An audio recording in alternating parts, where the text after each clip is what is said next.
First off, I'd like to say thank you. Thank you to all of you who are here with us today.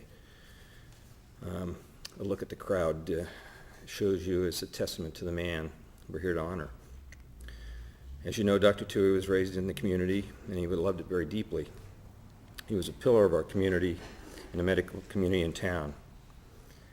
As an accomplished surgeon and general practitioner, he was one of the last of the dying breed of family doctors, as you know. And as Claire said, he did make house calls. Thank you, Mrs. Tui. Mrs. T, as she's always been known. And to Claire and Craig and Judy for asking me to say a few words today, and for allowing me to be a part of this extended family for so many years.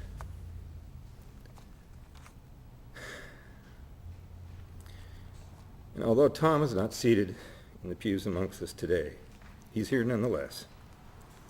And I say thank you to Tom for being my friend and my brother.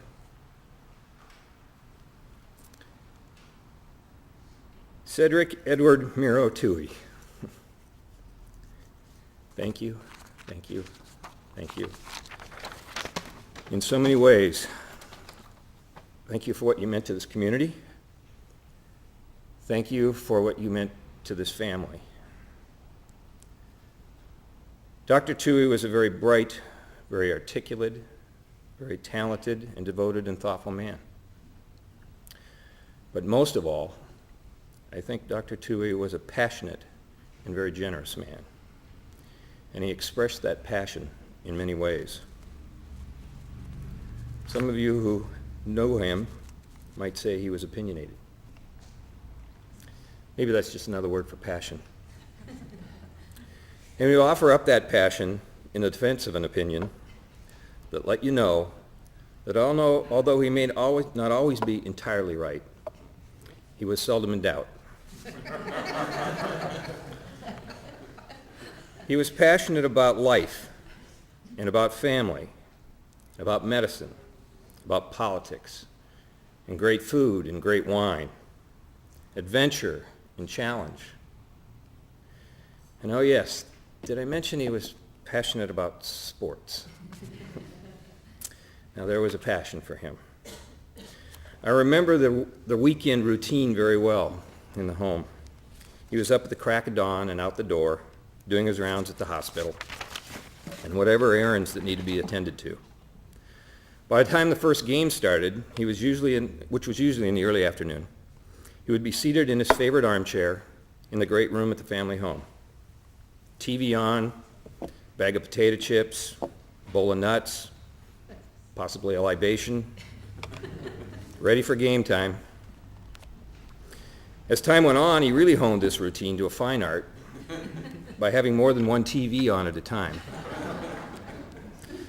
This allowed him to exhibit even more of that famous passion. He could yell at Sonny Six Killer, cuss out downtown Freddie Brown, and watch Jack Nicklaus blow a putt all at the same time. He was the quintessential armchair coach. Although he didn't invent the armchair, he at least perfected its intention. From that armchair, he was part coach, part referee, part strategist, and part pundit. And from that armchair pulpit, he was loud and passionate about all of his adopted roles.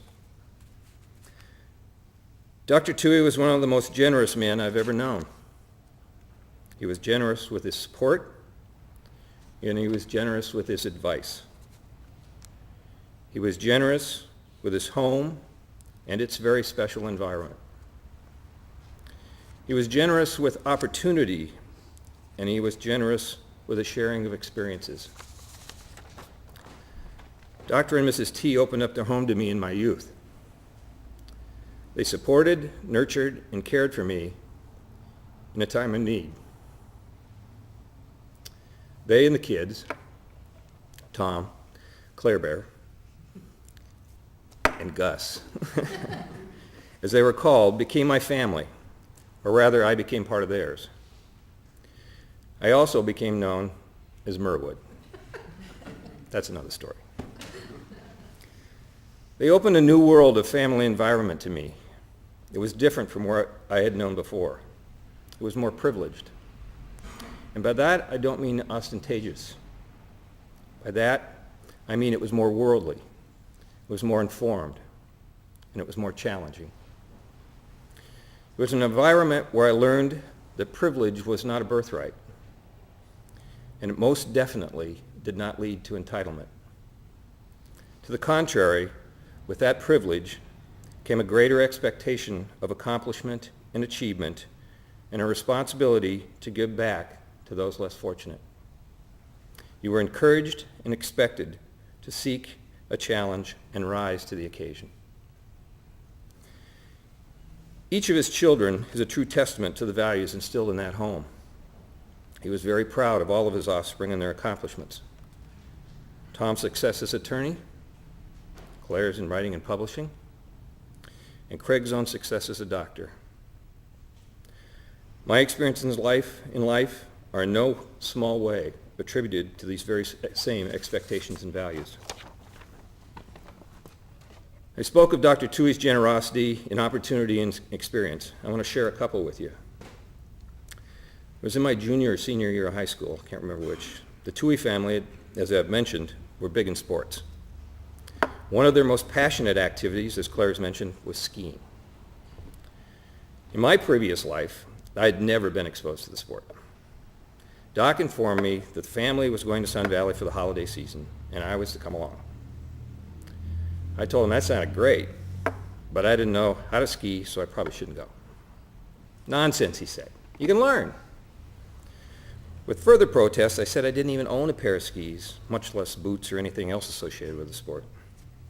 Follow me, he says. Down into the catacombs of the basement we went. He starts holding things up, rummaging around, throwing odds and ends of equipment at me. And since I was about Gus's size, I got my first hand-me-ups. Off to Sun Valley we went. Now, Tom and Claire and Gus were all A racers, very accomplished skiers in the sport. We got to Sun Valley, and I stood and stared slack-jawed up at this mountain that disappeared into the sky. I turned to Doc with a little look of shock on my face, and he laughed with that big toothy grin and said, "Follow me, this is going to be great." Well, as it turns out, he'd already anticipated my apprehension and took me over to the beginner hill called Dollar Mountain. He bought me a 3-day pass with lessons and said, "Merwood, in 3 days you better be ready because you're going up on Baldy with the rest of the gang." 3 days later, I was standing with Tom, Claire, and Gus on the top of a run on Baldy called Exhibition. It was just slightly steeper than the walls of the Grand Canyon and covered in ice. Tom looked at me and said, "Come on, it'll be fun." Wonder where he got that from. Down we went. Needless to say, my form was not as flawless as the rest of them. After tumbling and crashing my way down the run, we arrived at the bottom in more or less one piece. Except that I had broken a pole and one binding, lost my hat and goggles, and had blood coming out my nose. I limped back to the lodge, and there was Doc, standing there with that big toothy grin, took one look at me and said, "See, I told you it'd be great." Little did Doc know at the time, but that opportunity and experience set in motion a sequence of life events that led to skiing and mountaineering becoming a lifelong vocation and avocation of mine. To this day, some 40 years later, I still ski and make Sun Valley my second home.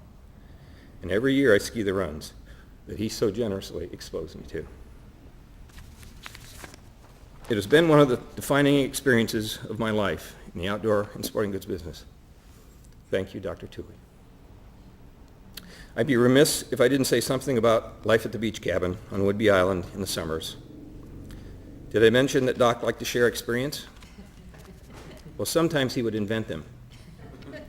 Like the time he decided it was time to remodel one of the beach houses. He gathered us around the cabin. I think it was Tom and Gus and Jim Oates and Craig Soames and I. He started waving his arms and pointing at things and saying, We're going to take the roof off, we're going to move some walls, put in a new bathroom, remodel the kitchen, and oh yeah, the foundation needs a little work. We all looked at him like he was nuts, but too afraid to tell him so.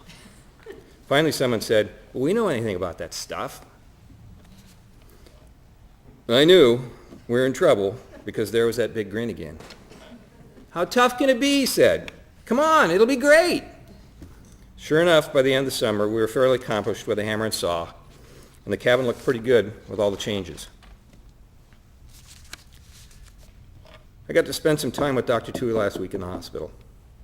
He was sedated and sleeping most of the time. So I just sat next to his bed, held his hand, talked to him, reminisced, and thanked him for being so important to me. He woke up later in the evening, and I bent down and kissed him on the forehead and told him I loved him. He looked up at me, and out came that big grin, and he said, "That's great, Morwood." I could keep going on, but I need to bring this to close. So let me say this. Doc, you opened the world to me. You showed me how big it was and how not to be afraid of it. You taught me to seek out challenges and opportunities. You gave me some of the tools of life to succeed. And above all, you taught me how to be passionate about life and how to experience it. Thank you, Dr. Tui. I'll never forget you.